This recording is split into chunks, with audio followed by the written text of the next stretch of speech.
I'm Mary, and I just turned 35 this year on a summer day filled with birdsong. Today, my mom, who is also my boss, called me into her office. "What do you need?" I asked. Without looking away from her desk, bothered by the heat, she told me she's giving the company to my sister and that I'm fired starting today. The bright summer sun made it hard to process. Huh. I must have sounded surprised. Annoyed, my mom looked at me and said, "Didn't you hear? You're fired. We don't want negativity here. Leave by the end of the month." With that, she went back to her documents, signaling the conversation was over. In that office with only bird sounds, I was still processing when she scolded me. "Why are you still here? Get back to work now." I mechanically stepped back, said, "Excuse me," and left, closing the door. Our company is a modest two-story building, a demolition business with around 10 employees. It's a family affair, led by my mom as the president, with my aunt and her husband as executive directors, and my mom's cousins as managing directors. Despite the family ties, it's evident that my mom holds the majority of the power. Initially, after high school, I started working at an accounting firm. However, at 25, my mom informed me that our company needed an accountant and guilt-tripped me, saying, "Are you going to abandon your family in trouble? You'll regret it in the end." Reluctantly, I joined our family business. But my role wasn't limited to accounting. Whenever there was a shortage of hands, my mom piled paperwork and various tasks on me. I even found myself doing sales. In essence, I became the company's go-to person for everything. To avoid being a burden, I dedicated long hours from morning till night and somehow managed to handle the diverse responsibilities thrown my way over the past decade. On the flip side, my sister Lucy, who was set to take over the company, is 3 years younger at 32. She had only joined the company 2 years prior, having hopped from job to job, claiming they weren't a good fit for her. Around 30, Lucy stopped job hunting and spent her days lounging at home. That's when my mother decided Lucy needed a job that suited her and appointed her as an executive director in our company. Despite my 10 years of dedication, I remained a regular employee. The contrast in treatment between us sisters surprised everyone, but I wasn't shocked. My mother had always favored Lucy since childhood, showering her with any clothes or toys she desired and praising her cuteness. On the other hand, I received hand-me-downs, and my mother often brushed me aside, saying, "This is good enough for you." As a child, I didn't comprehend why I was treated differently. I worked hard at school and helped at home, hoping to gain my mother's attention. Even when I handed in my straight-A report, she barely acknowledged it. At one point, feeling unattractive, I even contemplated plastic surgery, thinking it might bring me the affection I craved. It was my aunt who eventually explained why my mother ignored me so much when she saw me in that state. During my high school years, I was informed that my father had passed away. However, the truth was that when Lucy was born, my father left my mother for a woman from his workplace. This woman, older than my mother and supposedly less attractive, had an aura similar to mine. My aunt, who is my mother's younger sister, casually remarked, "Your mom is a proud woman." I think she couldn't stand losing her husband to someone older and supposedly less attractive than herself. There was a distinct air of satisfaction in her tone, as if she found joy in my mother's troubles. By the way, my aunt's appearance was rather ordinary, leaning more towards my side of the family. She could be a handful, but she excelled at her job, often using her charm to get ahead. She continued, "My mother took charge of the family business at 32 when my father left her.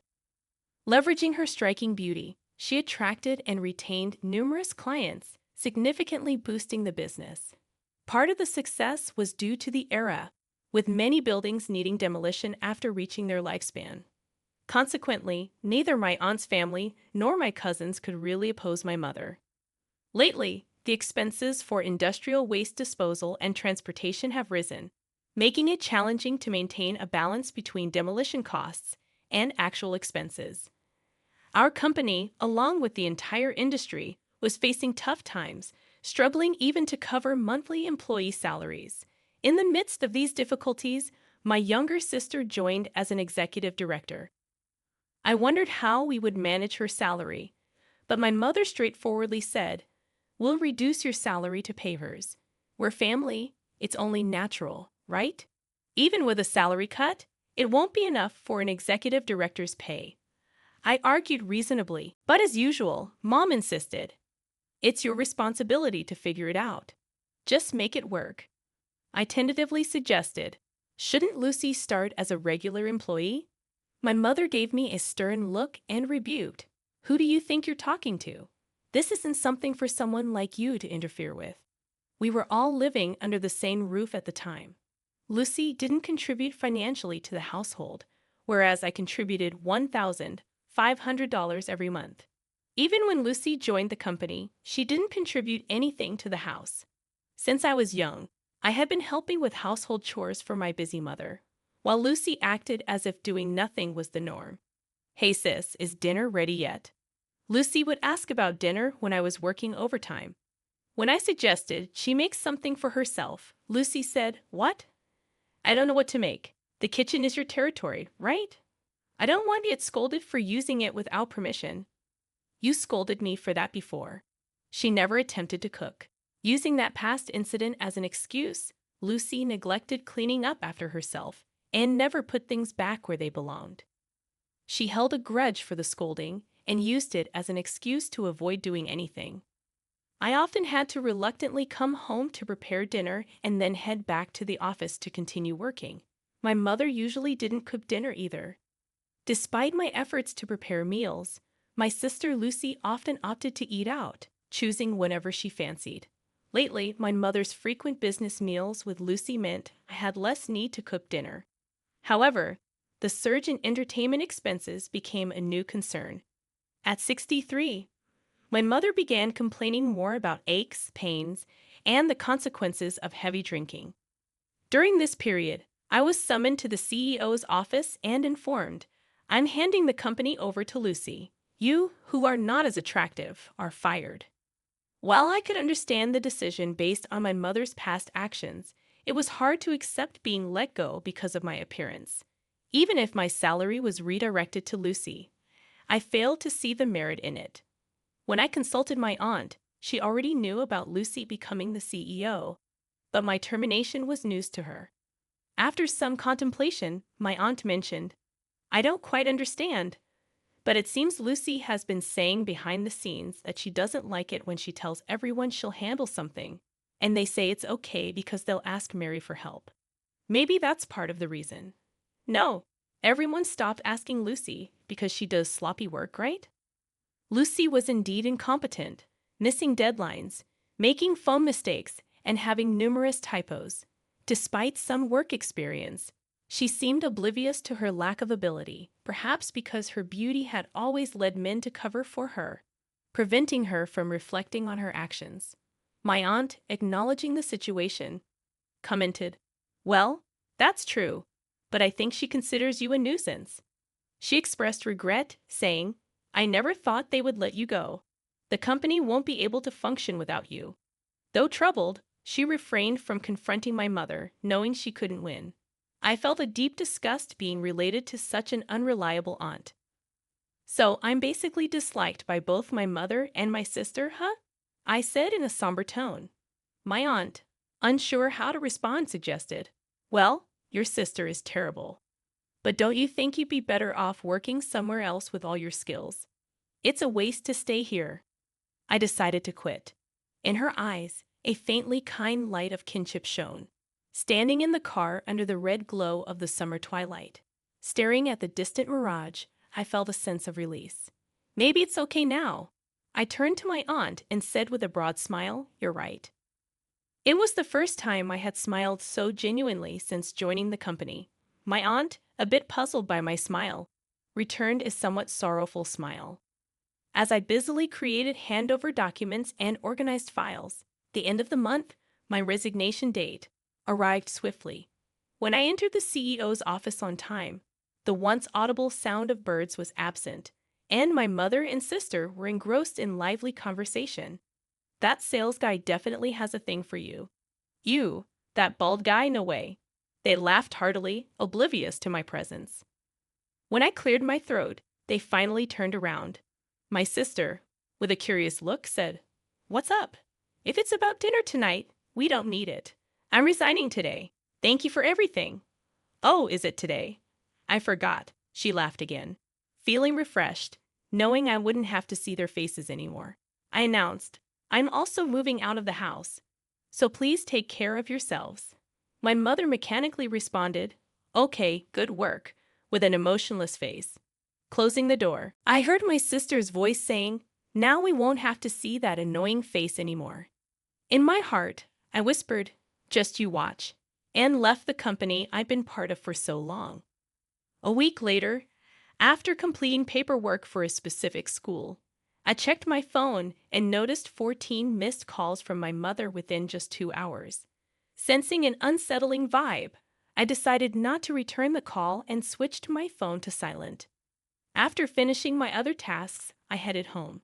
The missed calls from my mother continued to accumulate, and by the next morning, the count had reached 80, with the last call made after 2 a.m. I had no intention of calling her back. She had become a stranger to me, and I had no desire to hear her voice.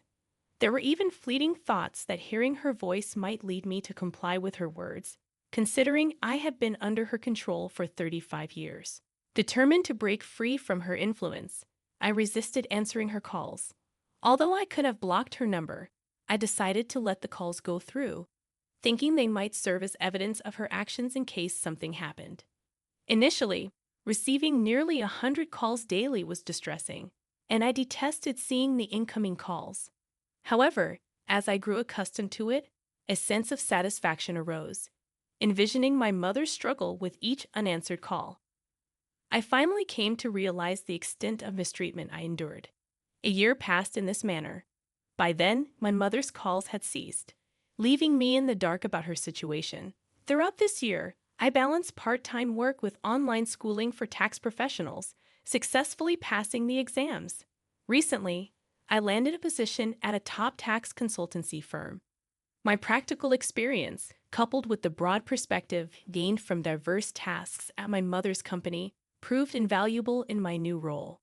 I felt gratitude for the decade of hard work I dedicated to the company, especially at this juncture. The people at my new workplace were fantastic, collaborating seamlessly. It was a stark contrast to the past, where I navigated everything alone, pushed around by my mother and sister, silently researching and working into the night. While leading a fulfilling life, I had to visit a client near my mother's company. Passing by, I noticed the conspicuously dirty windows and entrance, along with the withered indoor plants that I once cared for. On my way back, I unexpectedly encountered my mother emerging from her company. Spotting me, she exclaimed, "Ah," and rushed towards me. Anticipating criticism, I instinctively covered my face with my bag.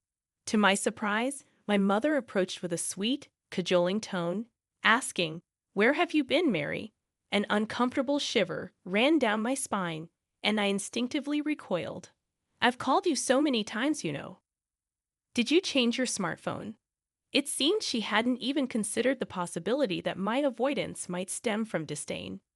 Given all she had done to me, I couldn't fathom her thought process.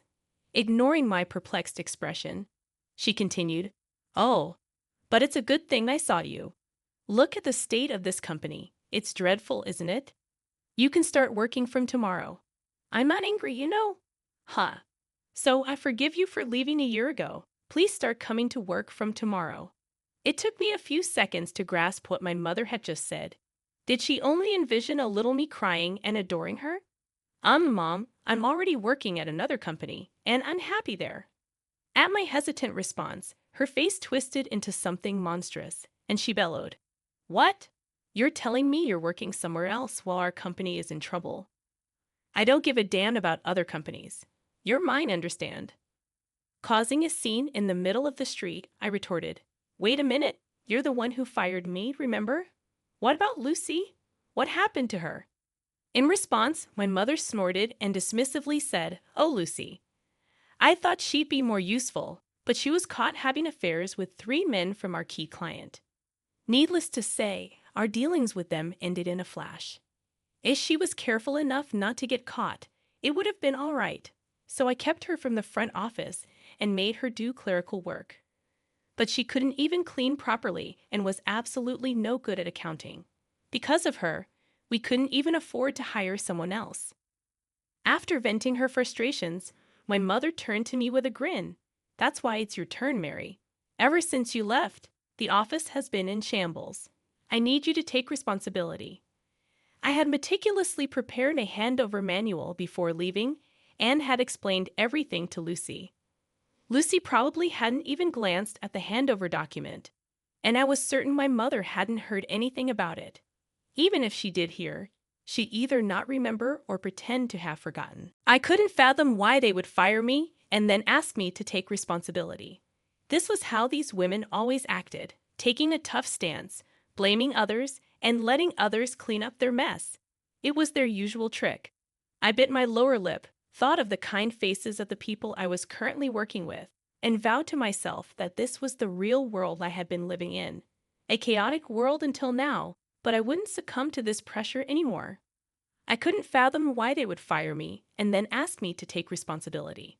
This was how these women always acted, taking a tough stance, blaming others, and letting others clean up their mess. It was their usual trick. I bit my lower lip, thought of the kind faces of the people I was currently working with, and vowed to myself that this was the real world I had been living in.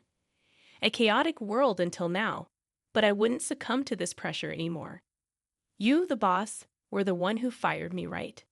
My mother appeared slightly taken aback by the change in my tone. And you fired me because I'm not attractive. Isn't that the reason? A crowd had gathered around us, drawn in by our argument. Aware of the eyes on her, my mother stammered. "Did I say something like that? Are you sure you didn't misunderstand?" "No, I heard it crystal clear. You're handing over the company to my beautiful sister and dismissing me because I'm not as visually pleasing." I questioned her decision, explaining how I had dedicated a decade of hard work to the company, while my sister, who barely contributed, was handed the reins after just 2 years. The crowd began to murmur, expressing disbelief and sympathy. "Can that really happen?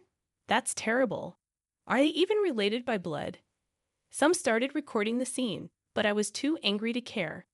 As my mother sweated and paled under the collective disapproval, panic set in. "Mary, you're misunderstanding. Let's go inside for now." Misunderstanding? What exactly am I misunderstanding? If you didn't say such things, you should be able to deny it clearly. When my mother fell silent, onlookers started saying, "She's silent, so it must be true." Unbelievable. Something snapped in my mother, and she started shouting, "Shut up. It's all your fault for being unattractive and gloomy. Ugly people should know their place and obediently do what beautiful people say. That's all you're good for." The surrounding people were shocked by her outrageous behavior, quickly uploading videos. The unattractive woman obeys the beautiful woman. The video went viral, reaching my mother's clients, leading to a halt in all transactions. Over the year after my departure, they engaged in fraudulent activities, resulting in bankruptcy when the video surfaced. My mother and sister, now without income, sought refuge at my apartment. However, I refused to open the door. Eventually, they settled in a 45-year-old apartment, living in fear of creditors. My sister's attempts to coast through part-time jobs with flirtation were met with disapproval, leading her to frequently change jobs. As for my mother, the internet video had spread, causing her to be shunned by part-time colleagues. She silently worked alone. In contrast, I found a boyfriend at my new workplace. He may not be conventionally handsome, but he appreciates my dedication and sincerity. We are planning to get married soon, and I am grateful for the diligence that has shaped my days.